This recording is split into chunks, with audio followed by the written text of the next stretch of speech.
Baik, terima kasih. Assalamualaikum warahmatullahi wabarakatuh. Selamat siang semuanya Bapak Ibu. Yang saya hormati Bapak dosen serta Ibu Dewi. Pada kesempatan ini saya perwakilan dari kelompok 2 akan mempresentasikan tugas yang diberikan pada siang hari ini. Yang pertama yaitu PPG dalam jabatan tahun 2023 kategori 1 gelombang 3 Universitas Muhammadiyah Surakarta. Kami kelompok 2 terdiri dari yang pertama Bapak Iketut Arsa Disastra, yang kedua Bapak Haryadi Nanang Praptomo, yang ketiga Ibu Ninin Daniati, yang keempat Ibu Diah Handayani, yang kelima Ibu Ita Triwahyuni, dan yang terakhir saya sendiri Mujiono. Selanjutnya topik 2 yaitu dengan judul Kebinekaan Indonesia Negeri Penuh Harmoni. Capaian pembelajaran: setelah mempelajari topik 2 Kebinekaan Indonesia, peserta diharapkan memahami apa makna toleransi dan bagaimana cara mempraktekannya dalam kehidupan berbangsa dan bernegara, mampu menganalisis penyebab kerentanan akan kebinekaan, kemudian memahami nilai-nilai dalam profil pelajar Pancasila dan cara mengaplikasikannya dalam kehidupan berbangsa dan bernegara.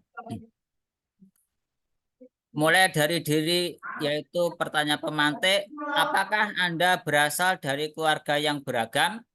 Jika ya, bagaimana keragaman itu bisa bersatu dalam harmoni? Jika keragaman Indonesia itu adalah kekayaan atau aset, mengapa ada konflik yang dipicu oleh perbedaan akan keberagaman? Daerah atau budaya mana di Indonesia yang ingin Anda kenali dan pelajari lebih dalam, apa alasannya? Aktivitas: ayo kita mulai dengan bermain dunia suku. Anda akan berperan sebagai anggota dari salah satu dari 4 suku ini. Setiap suku memiliki misi yang harus dicapai, namun dalam menjalankan misi ini ada banyak rintangan dan tantangan. Selamat menjalankan misi. Itu bisa diakses di itu.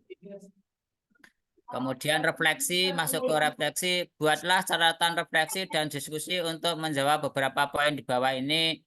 Mengapa beberapa suku sulit mencapai tujuannya?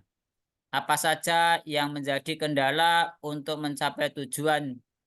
Agar mudah mencapai tujuan, aturan manakah yang harus dirubah atau dihilangkan? Yang pertama, makna toleransi, intoleransi, dan radikalisme.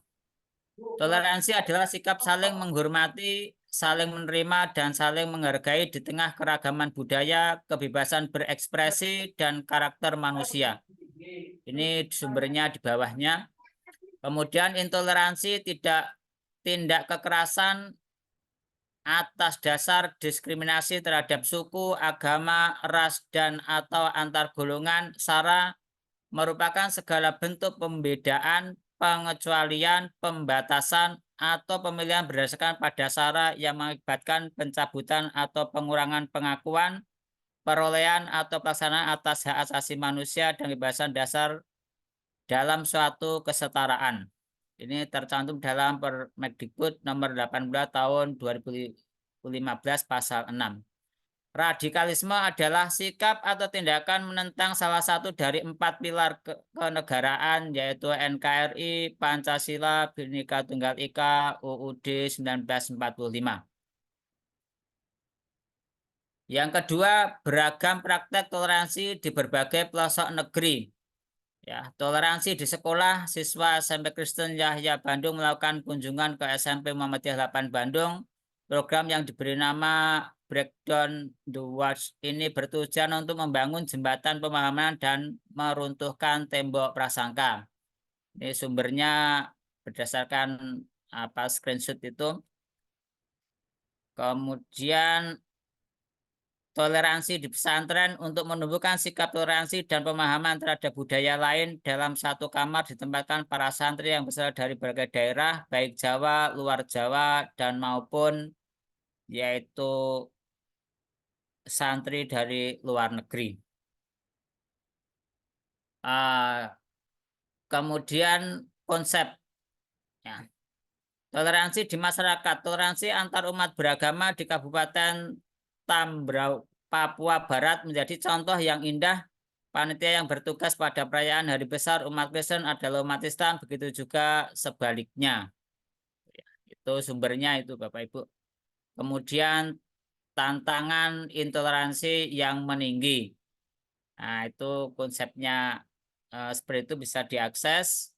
Kemudian yang keempat yaitu hebat jadi moderat.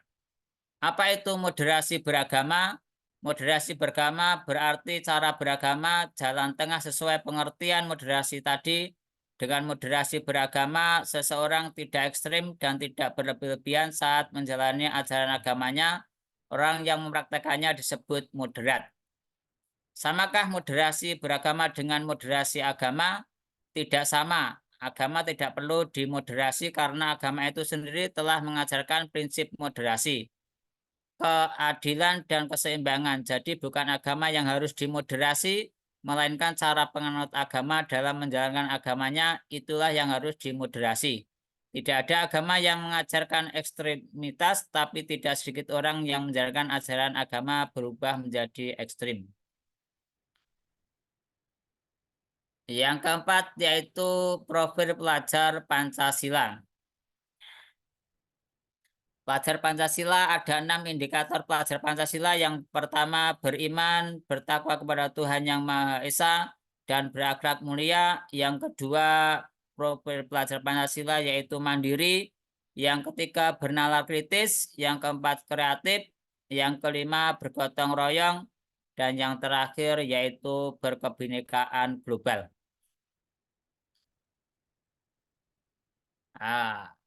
Batik pemersatu bangsa. Kekayaan budaya Indonesia bukan hanya dalam bahasa, seni, tradisi, tetapi juga dalam pakaian. Di samping ini adalah gambar batik dari berbagai daerah. Yang pertama yaitu, biasakah Anda menyebutkan dari mana asal batik di samping ini? Biasakah Anda menemukan 3 perbedaan dan persamaan dari setiap batik tersebut? Yang ketiga, bagaimana dengan batik yang Anda pakai saat ini? Bisakah Anda jelaskan asal batik yang dipakai dan apa makna filosofi batik yang Anda kenakan? Kemudian evaluasi dan penutup. Evaluasinya bagaimana kita mensikapi kebinekaan global Indonesia yang harmoni. Kesimpulannya yaitu dari presentasi pada siang hari ini yaitu negeri ini, Republik Indonesia, bukanlah milik suatu golongan, bukan milik suatu agama, bukan milik suatu kelompok etnis, bukan juga milik suatu adat istiadat tertentu, tapi milik kita semua dari Sabang sampai Merauke. Presiden pertama Republik Indonesia Soekarno. Sekian, terima kasih. Presentasi singkat dari kelompok 2. Assalamualaikum warahmatullahi wabarakatuh. Waalaikumsalam. Waalaikumsalam warahmatullahi wabarakatuh.